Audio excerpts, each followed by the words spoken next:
여러분 안녕하십니까? 오늘도 선조들이 남겨준 재미있는 이야기 하나 알려드리겠습니다. 덕만이 고개라고 있습니다.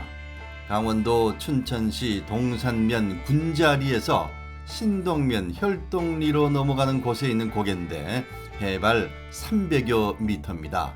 덕만이는 사람 이름으로 덕만이로도 표기를 하는데 춘천의 지명 유래에 따르면 덕만이에서 동산면 군자리 두못골로 넘어가는 고개를 덕만이 고개라 한다.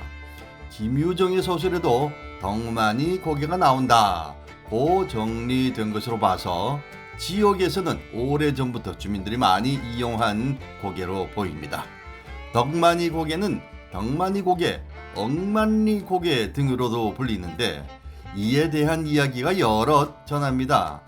먼저 마을의 몇몇 분들은 고개에 덕만이라는 귀신이 있어서 그렇다. 소복 입은 여자가 나타나서 지나가는 사람을 홀리기 때문에 덕만이라고 한다 등 전혀 연결이 되지 않는 이야기를 하는 분들도 있습니다. 하지만 귀신과 관련 없는 이야기도 여럿 있는데요. 먼저 관찰사와 그의 하인 덕만이의 이야기가 있습니다. 이런 내용입니다. 옛날에 지방을 통치하던 한 관찰사가 있었습니다. 하루는 일을 보기 위해서 나섰는데요. 그 길에는 어김없이 덕만이라는 하인이 동행했겠죠. 관찰사는 덕만이에게 자신이 들고 가던 짐을 맡기고 앞장서서 걸었습니다. 짐을 잔뜩 진 덕만이는 관찰사와 점점 거리가 멀어졌습니다. 관찰사는 고개를 여러 개 넘어 드디어 마을에 도착했습니다. 그런데 관찰사와 동행한 덕만이가 보이지 않는 것이었습니다. 관찰사와 마을 사람들은 덕만이를 찾았지만은 보이지 않았죠. 결국 관찰사는 마을에서 일을 본 후에 덕만이를 생각하면서 관청으로 돌아왔습니다. 이후 덕만이의 생사는 알 수 없었고 마을 사람들은 이 덕만이가 없어진 고개를 덕만이 고개로 했다라는 그런 이야기입니다. 이와 관련해서 관찰사가 하도 못살게 굴어서 덕만이가 도망을 쳤다고 얘기한 경우도 있긴 합니다. 덕만이 고개는 원래 억만리 고개라고도 불렀습니다. 예전에 우리나라 사람이 중국에 가서 황제가 됐고 그 황제의 시조묘가 춘천시 북산면 물놀이에 있는 한 천자 무덤이라고 합니다. 그 무덤과 관련된 억만리 고개 전설도 있는데요.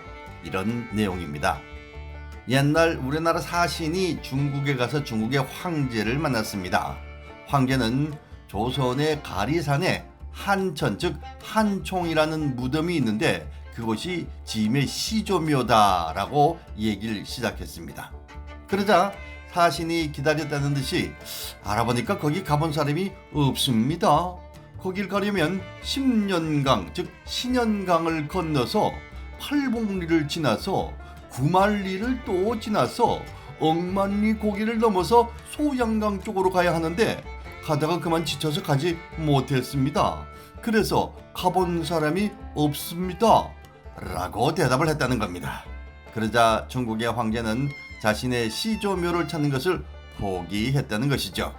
조선의 사신은 중국의 황제가 오면 여간 번거로운 것이 아니라서 꾀를 써서 못 오게 하려고 지명을 이용한 것인데 이 유래로 인해서 억만이 고개라고 불렸다라는 그런 얘기입니다.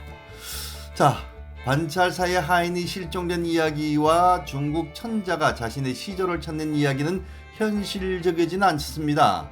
하지만 재미있지 않습니까? 겨우 300여 미터 높이인 고개에 이렇게 여러 이야기가 붙는 것은 그만큼 지역민들이 이 고개를 많이 이용하고 친근했기 때문이 아닐까요? 지명은 필요에 의해서 명명되는 것 아니겠습니까? 이 한 곳의 지명에 이렇게 다양한 유래가 있는 것은 그만큼 많은 이들이 이 고개를 이용했기에 가능한 일일 것입니다. 오호, 이렇듯 특이하고 재밌는 지명은 더 널리 알려서 지역의 자산으로 활용하면 참 좋겠습니다.